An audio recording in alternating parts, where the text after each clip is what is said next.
Bonjour à toutes et à tous, bienvenue sur Grand Lille TV, on est en direct, il est 7h30, nous sommes le mercredi 6 mars. Bon réveil, bonne matinée, bon appétit si vous prenez peut-être votre petit déjeuner en notre compagnie.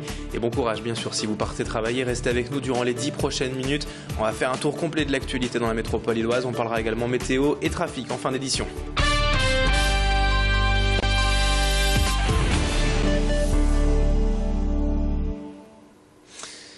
Et on démarre tout d'abord ce journal avec la une de l'actualité, cette bonne nouvelle pour l'hôpital de Roubaix.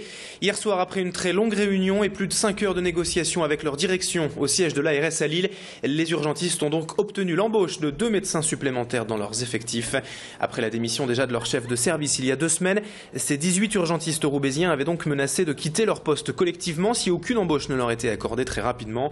Une nécessité selon eux pour lever la pénibilité et la charge de travail très lourde actuellement au centre hospitalier. Avec cette annonce donc de 2 embauches, la menace de démission collective devrait être reportée, même si les médecins demandaient plus quand même, c'est-à-dire 5 nouveaux postes au total. Ils vont donc rester mobilisés jusqu'au 30 juin, date à laquelle une nouvelle réunion est prévue avec leur direction, afin là de trouver une solution durable. Également à la une de l'actualité, toujours au chapitre social ce matin, entre 3500 à 5000 personnes ont défilé dans les rues de Lille hier après-midi, principalement à l'appel des syndicats CGT et FO pour dénoncer le futur projet de loi sur l'emploi. Les manifestants ont protesté contre l'accord interprofessionnel déjà signé par certains syndicats et le MEDEF et qui met en place la flexibilité du travail au détriment des salariés, disent la CGT et FO. Les syndicats dénoncent également un texte de loi contraire aux engagements du président de la République en matière d'emploi. Hier, la mobilisation était donc importante à Lille et le cortège a défilé dans les rues depuis près de 5 heures. Une journée d'action qui a également entraîné quelques perturbations hier dans les transports de la région, notamment à Transpol ou à la SNCF. Retour sur ces revendications avec Adélaïde Bollard. On est contre l'accord ANI, l'accord national interprofessionnel qui a été validé. Et les retraités seront directement impactés aussi par les effets de cet accord.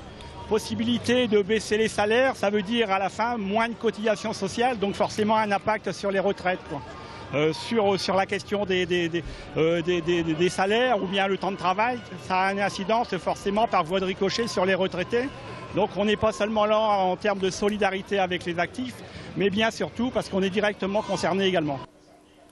Dans l'actualité du jour, on évoque également les nouveaux radars mobiles embarqués qui seront déployés sur les routes et notamment dans le Nord-Pas-de-Calais à partir du 15 mars.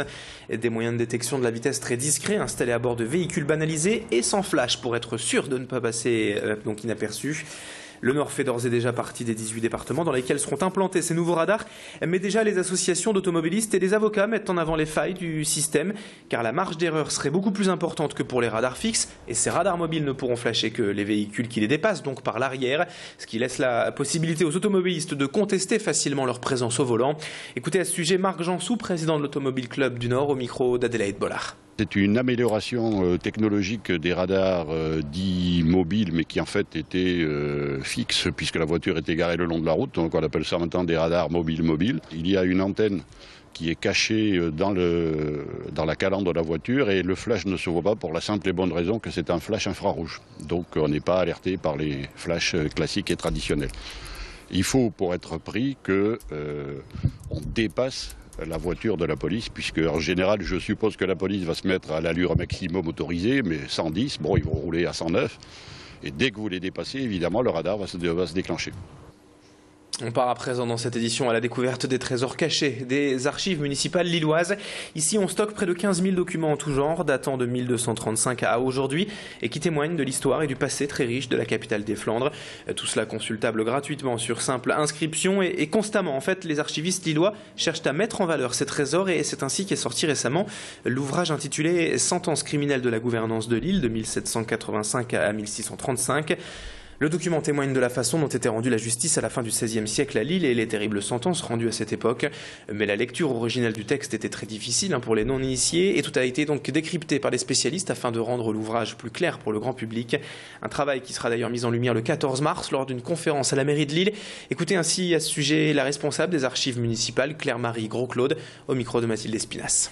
Ces sentences finalement ont un double intérêt aujourd'hui puisqu'elles permettent à la fois d'étudier la justice au cours de la fin du XVIe siècle, début du XVIIe siècle, mais également ces documents présentent un intérêt pour les généalogistes puisqu'on retrouve toute une étude de la population avec des noms, des lieux et des dates et de naissance et de résidence.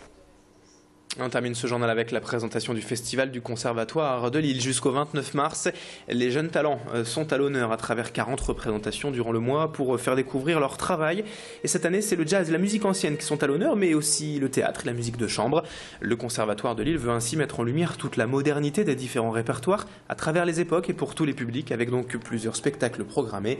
Une grande partie du Conservatoire est mobilisée pour jouer ces 40 représentations que nous présente Valérie Girbal, directrice du Conservatoire de Lille.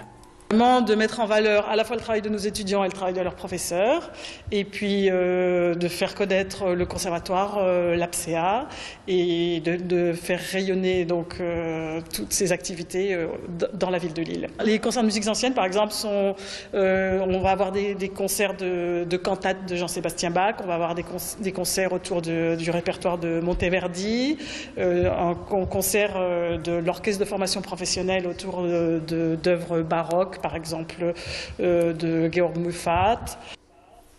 Voilà, c'est la fin de ce journal. Merci à vous de l'avoir suivi. Restez bien dans notre compagnie. Dans un instant, à suivre la météo et l'infotrafic sur Grand Lille TV.